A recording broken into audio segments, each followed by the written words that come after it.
Keaton, I have your 1.05 program you turned in. Well, let me give you some feedback on it. Let's look at it here together. Okay, here's your template, and something's kind of gone wacky here. You've deleted part of it or rearranged it. It starts with part two. This isn't so. Let me go look at it at an original template. Okay, here's what the template looked like at the beginning. I don't know what you kind of got some things rearranged. Okay, write a program to simulate a chatbot conversation. Decide on an interactive conversation someone could have with a computer. Should have at least 3 interactive prompts. Okay, so 3 input statements. The input should be assigned to variables and used throughout the conversation.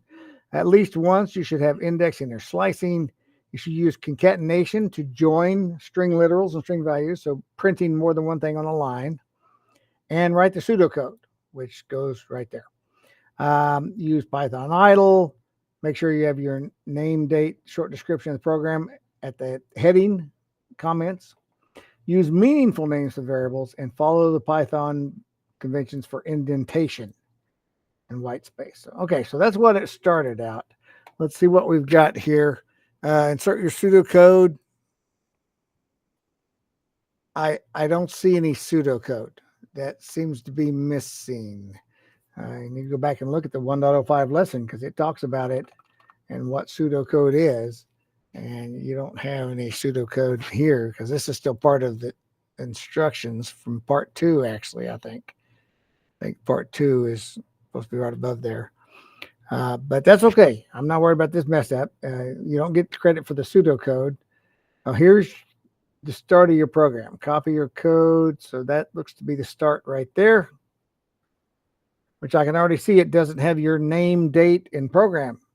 It doesn't. I wouldn't know who this was if Google didn't save your name on the document. Let's see. Did answer the questions, get a response of people, ask computer write code, talk to us. Had a problem with the format of the code. I wouldn't change anything unless it doesn't do what it's supposed to do. Then you probably ought to change it. All right, we're copying this. Let's put it in a Python window and let's run the program. All right, run.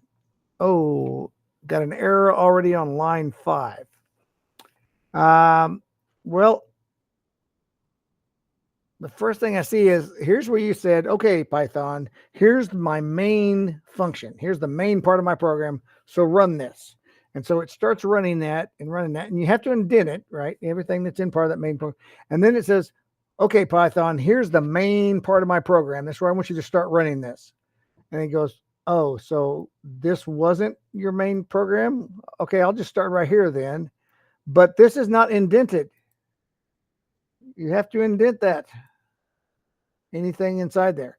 So it would do that. And then it would go, wait a minute, here's the main part of my program. So it's going to be confused again because you keep starting your program over and starting your program over. In fact, this is not indented either. But if we fix the indentations, let me show you what's going to happen with this. I'm going to take that space up just to bring it up closer. Let's see if it works now. It says, what is your favorite color? I'll say crimson. See what happened? It only ran the last one because you kept starting over. You started define main and this and this, and then Python said, oh, wait a minute. I guess that was not where I was supposed to start because here's the main function. So I'll start here. And then it went, oh, wait a minute. That's not where I was supposed to start. I guess I'll start down here. Oh, and there's the end. So it started here and ended there. That's the only part of your program that it did. Now, if we just take these out and run it, what is your name? I'll say Bob. What's your favorite food? I'll say burgers. And what's your favorite color? I'll say blue. See, now it does all of the statements because they're all inside your main function. All of them are part of the main function, so it runs all of those. Now here's the problem. What if I wanted to group all the inputs together? I'm going to put all the inputs together and then I'm going to print everything. Because I could move these print statements and I could say, okay, I'm going to put this down here Oh, got too many spaces now. And I'm going to put this print statement, and I'm going to put it down here. And I'll take all the input statements and put them together. Now, I know you didn't write it this way, so it's not going to work because you didn't write it this way. But let me just show you what it does. Because sometimes in programs, you have groups of things you do all at once. This is this part of the program. This will be the input part of the program. This will be the printing part of the program. Or different programs. As programs get larger and larger, you generally have the need to group things. So let's group yours and run it. What's your name? Bob. What's your favorite food? Burgers. What's your favorite color? Blue. My name is Blue. My favorite food is blue. My favorite color is blue. Well, you can see why I did that, because you did not give meaningful names. You just said answer. Answer what? So what if this program was 100 lines long, right? And we did an input way up at the beginning, and then we had a whole bunch of things that happened in the program, and way down at the end, it said, oh, let's print some things out. Print equals answer. Oh, what's answer? I don't even remember what answer was. You'd have to go up 100 lines in the program to figure out what I even ask. But if we said this is name, and this is fave food, and this was fave color, now if you saw this 100 lines later, you would know what it was referring to. Oh, it's printing fave food. Oh, that must be, yeah, that's when they asked them what their favorite food was. You have to use meaningful variable names. And then I could do all of them together. I could do all the print statements at the same time. Name, fave food, fave color. Run. What's your name? Bob. Favorite fruit? Burger. Favorite color? Blue. Look, name is Bob. Favorite burger? Blue. Because you're supposed to use meaningful names. So that's why I do these video feedback, because I want to make you a better programmer going forward. Programs are going to get more complicated. They're going to get longer in a lot of cases. And we need to have some good programming habits to help us write better programs.